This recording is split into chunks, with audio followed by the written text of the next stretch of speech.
Welcome to podcast Ya, Ngesat. di sini bersama Dianti Karamina Zulda bahas gitu kan terkait psikolog atau psikologis gitu kan. Bersama kenalan dong Bang. Iya, nama saya Rizkon Fawaid dari Malang saya. Kalau boleh tahu jurusannya apa Bang di Malang? Iya, lagi proses nih di jurusan psikologi. Akrab. Psikologi. Pas banget nih ya sama tema kita nih. Iyalah, Nah. kan emang kamu pilih. Kan udah disetting ya? Iya. Enggak. Nih, kita kan mau ngebahas terkait psikologi kan Bang. Nah, dimana pada saat ini kita lagi ada di fase di rumah aja kan, stay at home gitu, atau dari pemerintah itu adanya PSBB gitu. Nah, menurut abang sendiri nih sebagai anak psikolog, itu kan pasti kalau misalnya di rumah kan aku sendiri gitu, bosen gitu kan, ngerasa tuh bosen, terus kayak jenuh, harus ngapain lagi. Nah, itu tuh ngeganggu nggak sih Bang mental kepada orang tersebut gitu, terutama lebih ke anak milenialnya sih. Menurut abang gimana?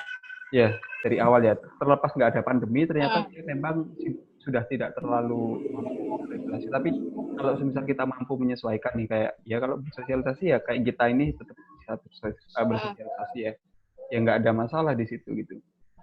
Tapi problemnya adalah sejauh mana kita akan kemampuan kita dalam bersosial media, kemampuan kita dalam berteknologi gitu kan. Cara menggunakan Zoom bisa apa enggak gitu kan, ada yang nggak bisa pakai Zoom juga gitu ya. Termasuk saya kayaknya Pak. Sampai lama gitu ya nyiapinnya ya. Atau pakai Google Meet gitu. Nah itu juga pengaruh ke kesehatan mental gitu. Aduh ternyata selama ini saya bodoh sekali gitu ya. Ngerasa bodoh banget emang. Jadi dia baru sadar kalau dia bodoh karena pandemi ini gitu ya. Dan ternyata lingkungan nggak menoleransi itu ya. Maksudnya kegaptekan kita itu nggak ditoleransi oleh kampus, oleh lingkungan organisasi gitu ya. Di situ. Jadi mau nggak mau ya kita harus paksakan kan. Paksakan harus bisa. Emang abang sendiri lagi di mana nih kira-kira posisinya? Aku lagi ada di Kalimantan nih di sini sekarang. Tapi di sana pasti diadain PSBB kan? Iya, diadain PSBB. Aku sempat ngerasain sih transisi antara ketika di Malang sama di sini ya. Kalau di Malang itu kalau nggak salah waktu sekitaran 2 minggu. Tapi nggak PSBB, nggak PSBB sih. Cuma udah mulai ada pembatasan tapi nggak yang berskala besar lah. Jadi di Malang itu sangat taat ya waktu itu ya di awal-awal. Kalau sekarang kurang tahu. Masih belum terlalu dapat info, katanya sih udah mulai ada yang jualan gitu, tapi nggak sebanyak pada biasanya gitu. Cuma sekarang ini kalau yang di sini sih di daerah Kalimantan Selatan lah ya, di daerah Tabalong namanya, itu nggak terlalu ngaruh sih, rame-rame aja gitu, pasar rame, bahkan biasa-biasa aja ya gitu ya. Jumatan masih ada Jumatan. Oh, masih Jumatan. Di sini juga nggak beda jauh sih kan. Kaum milenial ya Bang ya. Kan abang ini termasuk kaum milenial dong. Iya dong. Gak mungkin kaum 80-an kan. Nah, ini kan pasti aku sendiri gitu ya mengalami bahwa anak milenial itu lebih banyak mengeluh kan. Nah, itu tuh malahan bikin orang tuh ya gampang depresi gitu. Bener nggak sih gitu kan? Sekarang aku nonton yang itu tuh dari apa sih yang film dari Hasan itu loh, tahu kan psikologi itu? Iya.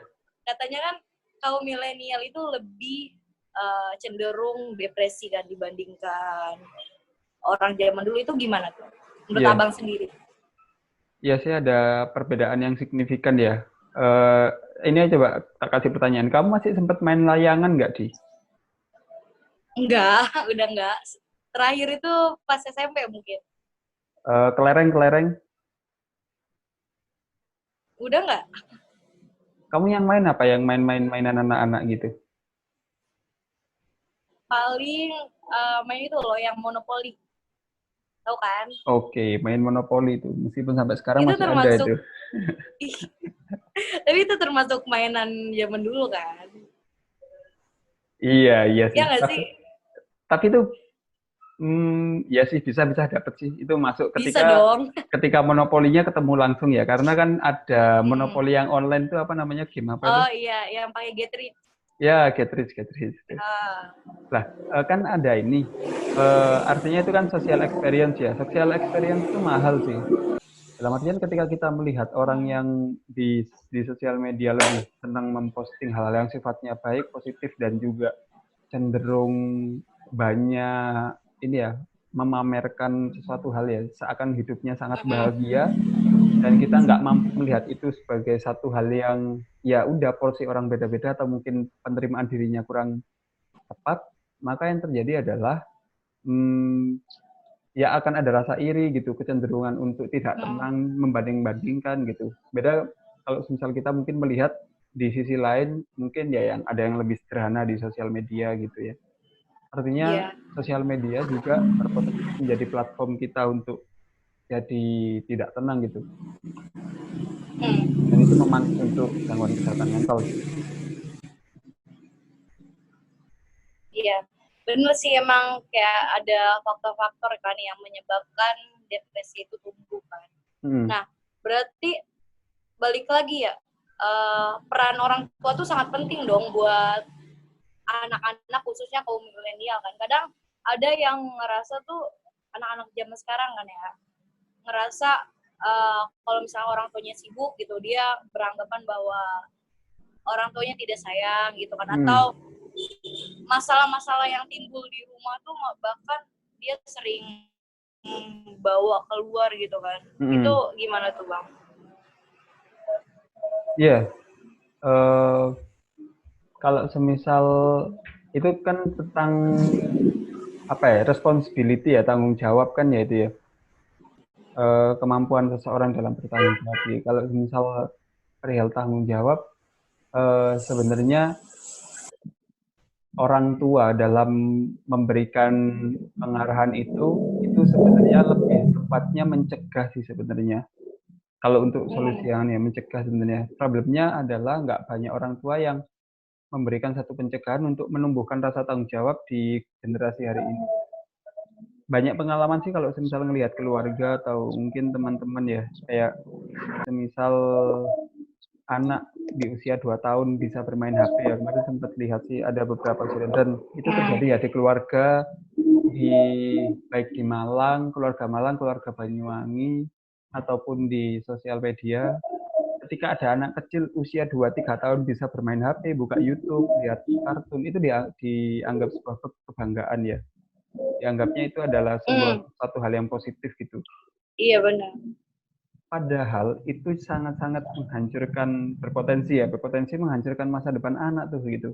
Karena dia udah Benar setuju. menumbuhkan rasa candu orang tua terhadap suatu teknologi gitu. Iya. Ketika orang tuanya kerja terus dikasih HP ini aja biar nggak ribet atau Iya benar. Biar biar diem anaknya nggak kan. ribet, biar diem dikasih HP nonton video gitu. Lo itu investasi penghancuran masa depan anak di situ karena menyebabkan seorang anak itu edik terhadap satu teknologi.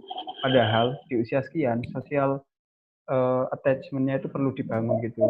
Kedekatan emosional antara ibu dengan orang tua, ayah dengan orang tua, dengan lingkungan sekitarnya itu perlu dibangun untuk memaksimalkan potensi afeksinya gitu, kepedulian, empati, terus kemampuan bersosialnya gitu. Itu usia yang tepat untuk dia mengembangkan itu. Gitu. Mungkin ini sih Bang, kebanyakan orang tua khususnya gitu kan berpersepsi bahwa kalau misalnya anaknya pinter bermain HP, mungkin dia berpikiran ini anak gue nggak bakalan ketinggalan gitu kan, nggak akan ketinggalan zaman atau teknologi yang ada saat ini. Kedekatan emosional melalui HP itu ya. Nah itu akhirnya menimbulkan candu itu kalau kita amati sering bakal kita lihat kalau misal anak kecil itu ngeluh karena nangis-nangis karena minta HP di situ. Iya. Lah karena gak dikasih, terus orang tuanya udah terlanjur sering kali mengizinkan dan tiba-tiba gak mengizinkan gitu, akhirnya anak tersebut jadi marah-marah gitu. Ada bias sih sebenarnya, karena setiap pola asuh itu perlu ada perencanaan tuh kalau dalam psikologi anak. Jadi ada tuh perencanaan, maksudnya apa sih hal yang boleh dan apa yang tidak, dan itu harus diperjelas dan dijelaskan pada anak gitu ya. Ketika anak sudah mulai mampu memahami apa yang dimaksudkan gitu, artinya ketika usianya 3 tahun ya itu faktor lain ya. Kalau 3 tahun itu bagaimana cara menjelaskan ke anak yang usia 3 tahun ketika dia baru dapat informasi gitu. Kalau melihat ini kasus di film apa Apa tuh? namanya? Film India tuh ada Iya, pokoknya ribet. data. Namanya pokoknya ribet. Coba tak cari ya filmnya. Susah disebutin sih emang. Ya, ya sih. Tapi ada film tuh di situ, filmnya bahas tentang bagaimana pentingnya orang tua betul-betul memahami anak ini gimana gitu. Iya. Judul filmnya Tarzan Par. Filmnya tahun 2007. Itu film yang peran utamanya oleh Amir Khan. Nah, itu berkisah tentang anak yang kena diseleksia ya. Iya, Jadi di seleksi ya. disleksia itu ketidakmampuan Terbatasan. seseorang dalam memahami kata ya, terbolak-balik gitu Iya. ya. Jadi dia nggak bisa memahami itu ya. Mm. Orang tuanya menganggap bahwa itu sepenuhnya adalah kebodohan gitu, karena dia nggak bisa membaca gitu ya, nggak memahami. Tapi Benar. dia mampu menggambar sangat bagus tuh di film tersebut gitu. Oh, iya benar. Kamu udah nonton kan, Di? Udah dong pastinya. Itu film terfavorit menurut aku kan. Soalnya mengedukasi banget sih, terutama buat mental health itu. Aku juga nggak nyangka kan bahwa ternyata ada loh penyakit kayak gini. Dan banyak kan yang apa sih namanya, kayak filsuf itu mempunyai diseleksia tuh banyak ternyata. Iya nggak sih? Iya. Yang di film itu kan disebutin tuh.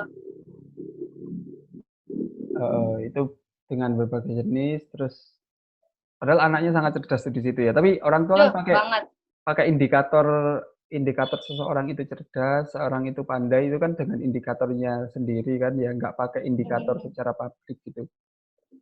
Secara personal maksudnya, lebih pakai indikator secara sosial gitu. Oh, berarti kalau dia bisa baca, dia bisa berprestasi, bisa juara apa gitu, itu dia adalah anak yang dan mungkin juga kan dia kan mempunyai keterbatasan buat membaca kan, atau penyakit diseleksia ini. Itu juga ditimbulkan karena dari orang tuanya, ya nggak sih? Yeah. Orang tuanya yang memaksa dirinya buat ya lo harus bisa gitu, harus apapun lo harus bisa gitu. Itu sih yang menurut aku sangat sayangin gitu. Kenapa anak yang harusnya biar berkembang sendiri malahan dipaksa seperti itu kan, sehingga jatuhnya tuh dia tuh kayak apa ya, gila sendiri gitu ngelihat huruf aja kan. Di film itu ngelihat huruf aja dia kayak ketakutan, terus dia kayak nggak bisa lah gitu kan, sampai akhirnya ada yang datang aktor itu kan, siapa namanya, si Amir Khan ya. Iya, Amir Khan, guru seni budaya kalau di film tersebut. Nah, dari situlah dia, karena dulunya latar belakang dia itu mengalami diseleksia juga, sehingga dia menghadapi anak tersebut tuh dengan mudah ya kan. Cuma mungkin orang tua itu susah untuk menerima anak yang terbatasan seperti itu kan. Padahal anak yang seperti itulah yang harus kita istimewain, iya nggak sih? Iya. Nah itu kalau misal kita tarik relevansinya sama problem hari ini adalah ketika orang tua itu memberikan satu apa bahasanya ya, memberikan petunjuk ya, atau mungkin pencerahan pada anaknya, atau mungkin memberikan reward atau punishment ya,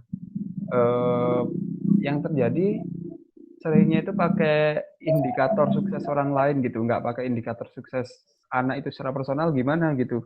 Padahal yang kita pahami bersama itu ya setiap anak kan beda gitu potensinya, individual difference itu akan sangat kental sekali gitu pada anak, potensinya apa. Jadi nggak bisa kalau misal indikator kesuksesan itu adalah ketika dia mampu menjadi pegawai negeri misal atau mungkin di BUMN atau apalah ya. Nah sekarang ternyata banyak yang sukses jadi YouTuber gitu kan ya, nggak harus Iya. kuliah atau mungkin Ini anak kayaknya kita juga mau jadi YouTuber. ya kita mengejar itu juga ya. Lah padahal banyak ranah-ranah gitu, dan sekarang sih memang waktunya kita motong generasi itu, maksudnya generasi yang udah paradigmanya paradigma lama gitu, udah waktunya sekarang ini kita pakai paradigma yang memang ya kita bisa lebih open minded gitu dalam melihat pola asuh gitu, lebih triple berarti ya. Sampai usia jadi di usia 2 tahun gitu dia sakit gitu ya. Awalnya dia normal terus sakit di usia 2 tahun, akhirnya dia kena demam otak kalau nggak salah nama penyakitnya, terus dia total buta, tapi di usia 7 tahun dia diberobatkan selama 5 tahun ya sampai usia 7 nggak ada yang bisa menyembuhkan, terus ada di usia 7 dia mendatangkan orang tuanya, mendatangkan pengasuh sama pengajar ya. Dia konsennya di psikologi anak ya, namanya Ana Sulfian.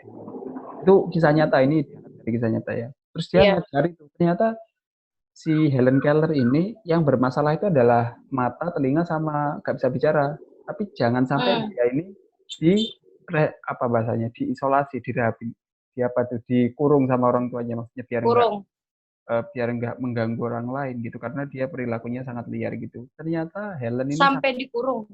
Enggak sampai ternyata. Sampai dikurung. Hampir. Kalau sampai itu telat, Ana Sulfian telat datang, dia bakal dikurung tuh.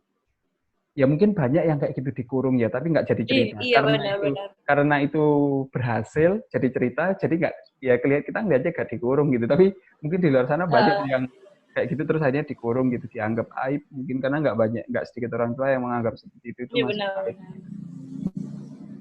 Nah, itu sih mungkin yang sangat disayangin ya Bang. Dan itu diasuh Gimana gitu Bang, loh. Dan yang kita ketahui bahwa ketika seorang anak itu bermasalah secara fisik dan bawaan, itu kita nggak bisa menyembuhkan, oke, tapi kita bisa memaksimalkan potensinya gitu. Jadi memaksimalkan potensinya artinya kita pakai indikator dia sukses itu dengan dia secara personal gimana gitu. Jangan sampai disamakan indikatornya dengan orang yang bisa melihat, bicara, atau mungkin mendengar gitu kalau misal konteksnya di Helen Keller. Dan ternyata hal yang menarik adalah dia kan homeschooling nih, terus dia homeschooling sama Ana Sulfian itu gurunya, terus dia itu kuliah di universitas apa tuh di Amerika lupa. Terus dia itu lulus dengan predikat cum laude, gak tahu mau Oxford, Harvard gitu ya. Enggak ya? Aku kurang tahu di mana itu ya, tapi kayaknya universitas terkenal atau mungkin bisa jadi salah satu itu ya. Pokoknya salah satu universitas di Amerika lah ya. Iya, yang terkenal. Nah, itu menariknya dia itu bisa lulus cum laude ya. Ini dia buta, dia nggak bisa mendengar, dia nggak bisa bicara. Gila. Dia bisa lulus cum laude coba. Terus dia jadi aktivis perempuan dia. Itu kalau misal mungkin dia masuk dalam salah satu tokoh perempuan yang berpengaruh di dunia mungkin. Dia masuk dalam, dan itu berangkat dari apa? Berangkat dari kemampuan pola asuh orang tua yang mampu melihat potensi anak gitu.